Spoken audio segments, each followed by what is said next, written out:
स्वागत करता हूं। जैसा कि आप सभी जानते हैं, आज 31 अक्टूबर है और आज का दिन बहुत है खास, बहुत ज्यादा है खास। आज का जो इतिहास है वो पेपर का, जिसे कहते हैं, एक महत्वपूर्ण स्थान कवर करता है। अगर हम बात करते हैं तो 31 अक्टूबर, जैसा कि आप सभी जानते हैं, आज 31 अक्टूबर राष्ट्रीय एकता दिवस है। 31 अक्टूबर राष्ट्रीय एकता दिवस है।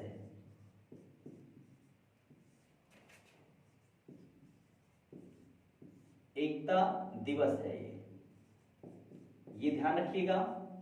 अब बात आती है राष्ट्रीय एकता दिवस। राष्ट्रीय एकता दिवस है अगर, तो ये क्या एग्जाम में पॉइंट बनाता है, कितना क्वेश्चन बना सकता है, किसकी याद में है, क्यों है ये, कब से मनाया जा रहा है, तो हम बात करते हैं। तो ये राष्ट्रीय एकता दिवस 31 अक्टूबर 2014 में पहली बार मनाया गया था। पहली बार मनाया गया था ये, ठीक है, ध्यान रखेंगे। क्यों मनाने की जरूरत पड़ी ये भी ध्यान रखिएगा। 31 अक्टूबर की अगर हम बात करते हैं तो 31 अक्टूबर 1875 ये सरदार वल्लभ भाई पटेल का जन्मदिन है। वल्लभ भाई पटेल जी, ये वल्लभ भाई पटेल का जन्मदिन है। साथियों, मेरा एक प्रश्न है, अच्छा सा प्रश्न है, मैंने अभी क्रिएट किया है, हालांकि मैंने सुना नहीं है इसको कहीं। मुझे आप कमेंट्स बॉक्स में बताओ, सरदार वल्लभ भाई पटेल का पूरा नाम क्या था? इनका पूरा नाम मुझे चाहिए, ठीक है। आप कमेंट्स करो, मैं इस वीडियो के लास्ट तक इनके पूरे नाम पर जिक्र मैं कर दूंगा, ओके। तो यहां पर सरदार वल्लभ भाई पटेल का जन्म हुआ। मैं इनके माता पिता का नाम आपसे नहीं शेयर करने वाला हूं, क्योंकि वो एग्जाम में आने की संभावना नहीं है। YouTube पे बहुत से चैनल हैं जिनमें इनकी पूरी जीवनी दिखाई जाएगी, आप पूरी जीवनी पढ़ सकते हैं। मुझे पूरी जीवनी से कोई लेना देना नहीं है। मैंने पहले दिन ही कहा था कि मैं वीडियो वो बनाऊंगा जो आपके एग्जाम को टारगेट करे, ओके। तो चलिए देखते हैं आगे।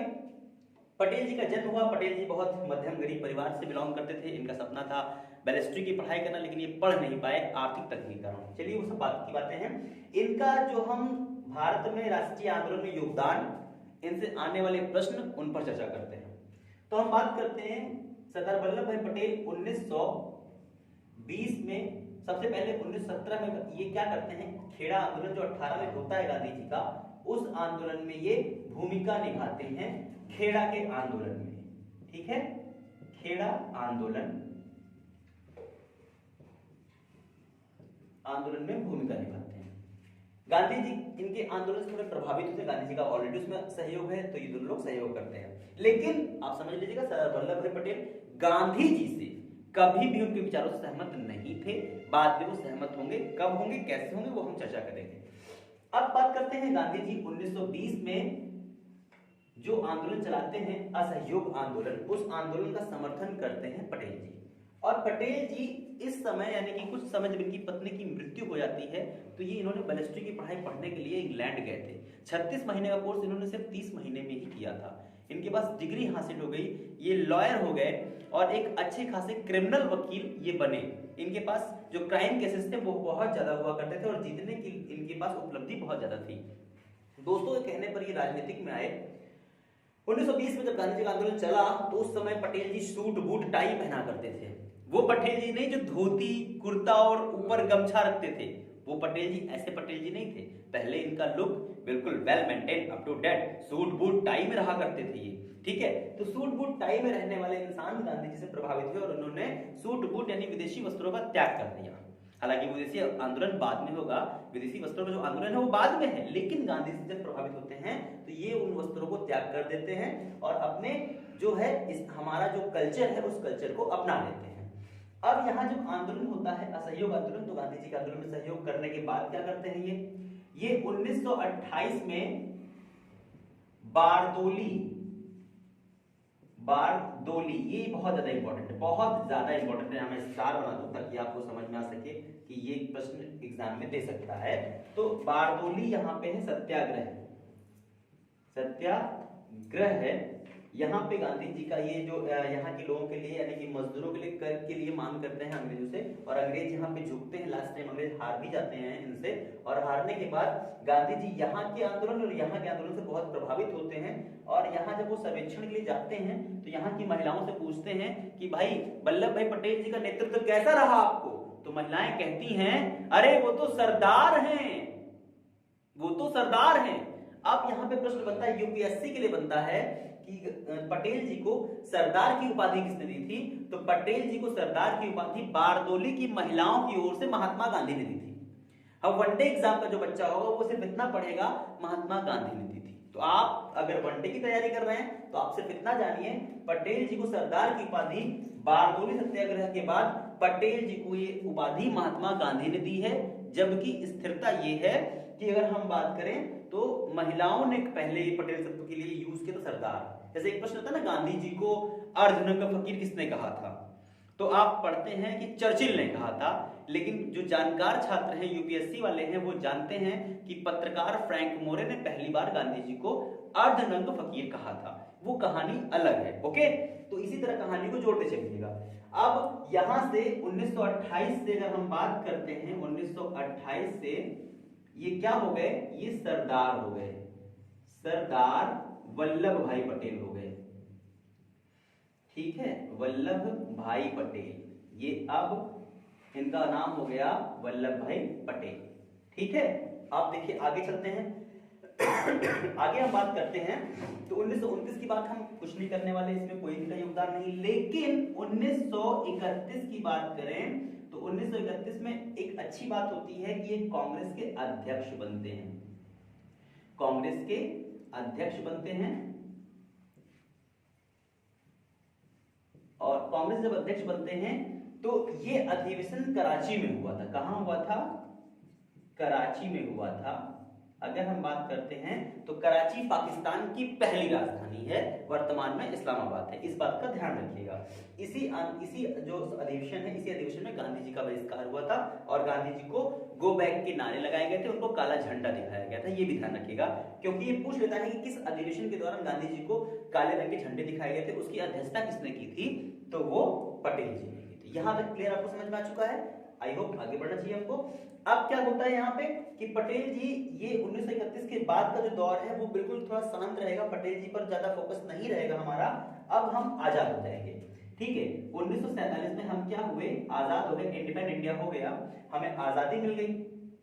ठीक है, यहाँ पे आजाद भारत हो गया। अब हम बात करते हैं दूसरी बात, यहाँ सबसे अच्छी बात अगर हम बात करते हैं तो पटेल जी आजादी के बाद भारत में चुनाव होते हैं।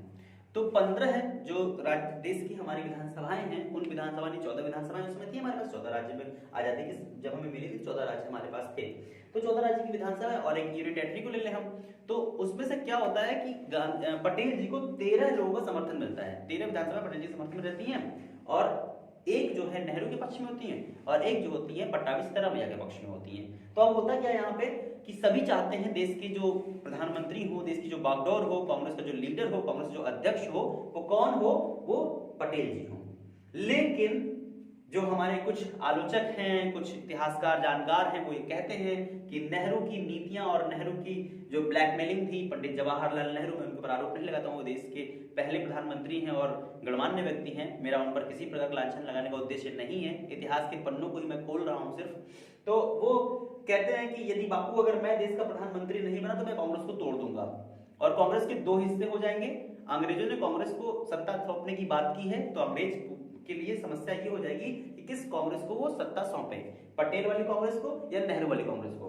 तो इसलिए दिक्कत आती है। फिर गांधी जी किसे कहते हैं कि नेहरू के, जिसे कहते हैं नेहरू की धमकी के शिकार होते हैं, और फिर गांधी जी इस चीज के लिए पटेल जी को मना लेते हैं कि पटेल तुम अपना नाम वापस ले लो।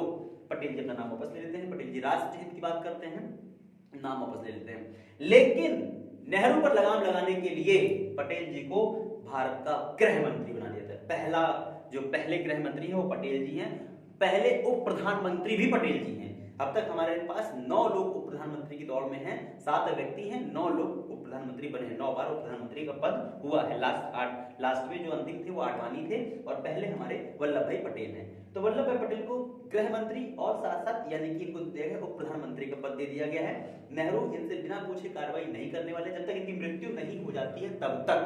ठीक है, लेकिन आजादी का समस्या ये थी कि भारत को एक सूत्र में बांधना है। एक सूत्र में बांधने का मतलब क्या होगा कि भारत बिखरा हुआ है, 565 रियासतें अलग अलग जाने के कगार पर लगी हुई हैं। पटेल जी अपनी सूझबूझ और माउंटबेटन के सलाहकार बीपी मेनन को अपने साथ मिलाकर, बीपी मेनन जो बाद में पटेल जी के सलाहकार बनेंगे, तो बीपी मेनन को याद रखें, इनकी पुस्तकें बहुत पूछी जाती हैं, किसी दिन चर्चा उस पर हम करेंगे। तो बीपी मेनन के सहयोग से क्या करते हैं, ये सभी को मिलाना शुरू करते हैं। लेकिन 3 रियासतें ऐसी हैं जो मिलने को स्वीकार नहीं होती। हैदराबाद जानते हैं आप, जूनागढ़ आप जानते हैं, और जम्मू कश्मीर आप जानते हैं। लेकिन पटेल जी ने क्या काम किया, 13 सितंबर की बात है ये, 13 सितंबर और 1948 ऑपरेशन पोलो चला दिया। ऑपरेशन पोलो, ऑपरेशन पोलो की अगर हम बात करें तो ऑपरेशन पोलो चलता है, और पोलो में क्या होता है, हैदराबाद रियासत को भारत में मिला लिया जाता है। कहते हैं इतिहासकार इस ऑपरेशन में रक्त का एक बूंद नहीं बहा था। कहते हैं, अब क्या सकता है ये मैं नहीं कह सकता, इतिहास के पन्नों की मैं बातें कर रहा हूं। तो एक बूंद रक्त का बिना बहे ये ऑपरेशन हुआ, इसके कारण इनको लौह पुरुष कहा गया। यानी कि अब ये क्या हो गए, लौह पुरुष। ठीक है, ये ध्यान रखिएगा, लौह पुरुष। ऑपरेशन पोलो के बाद इनको कहा जा रहा है लौह पुरुष। अब सरदार वल्लभ भाई पटेल को भारत का लौह पुरुष कहा जाता है, आयरन, इनको मैन ऑफ इंडिया कहा जाता है, इनको भारत का विस्मारक भी कहा जाता है। ये भी ध्यान रखिए, भारत का विस्मारक कहा जाता है। ओके, अब क्या होता है, सरदार वल्लभ भाई पटेल काफी कुछ करते हैं देश के लिए, लेकिन एक बड़ी भयंकर बीमारी से ग्रसित रहते हैं ये शुरू से। लेकिन लास्ट में क्या होता है कि इनके पास बात करें अगर, तो इनकी जो मृत्यु का दिन है वो 15 दिसंबर होता है। 15 दिसंबर 1950 को इनको हार्ट अटैक आता है, ऐसा लोग बताते हैं। अटैक आने के बाद इनकी मृत्यु हो जाती है।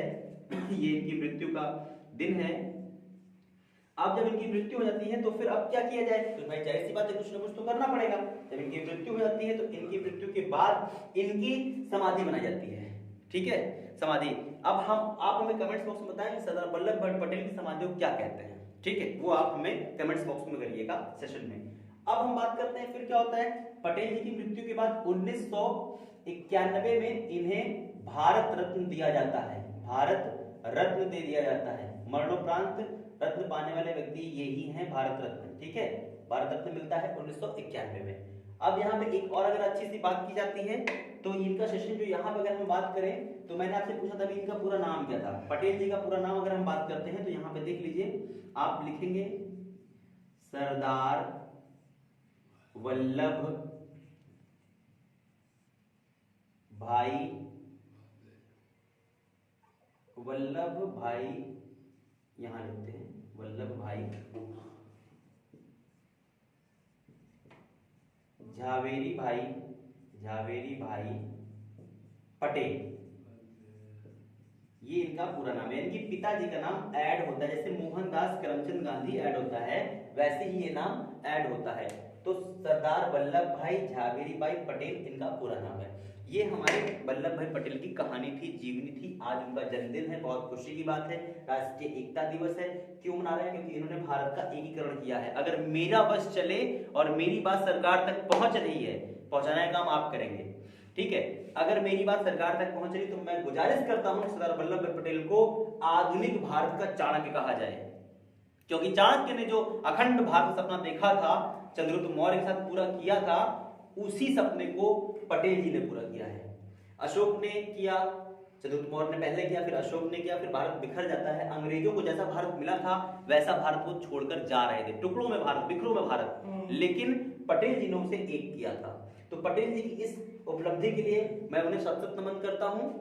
राष्ट्रीय एकता दिवस आप सभी को मुबारक हो, बहुत बहुत हार्दिक शुभकामनाएं उनके लिए। और आज एक और दिवस है जिसकी बात हम करेंगे अगले वीडियो में, यानी कि शाम की जो वीडियो आपको आने वाली है वो वीडियो होगी आपकी इंदिरा गांधी की। और इंदिरा गांधी की आज पुण्यतिथि है, तो शाम का वेट करिए, उन पर ही हम चर्चा करेंगे, क्योंकि बड़ी इत्तेफाक की बात है दोस्तों, लौह पुरुष यानी आयरन मैन ऑफ इंडिया और आयरन लेडी ऑफ इंडिया, दोनों का आज इत्तेफाक से देखिए, एक का जन्म है तो एक की मृत्यु का दिन है। एक आयरन मैन यानी कि लौह पुरुष को हमने पाया और किसी हमने आयरन मैन यानी भारत की लौह महिला को हमने खो दिया। कितना इत्तेफाक है आज, अगर गौर से देखें। आप अगर विद्यार्थी लाइफ यानी विद्यार्थी जीवन को जी रहे हैं और आप अगर एक सही मायने में तैयारी कर रहे हैं, तो इस बात को जरा गौर करिए, कितना अजीब इत्तेफाक है देश का हमारे। ठीक है, तो आज के लिए इतना रखते हैं दोस्तों। जय हिंद, जय भारत।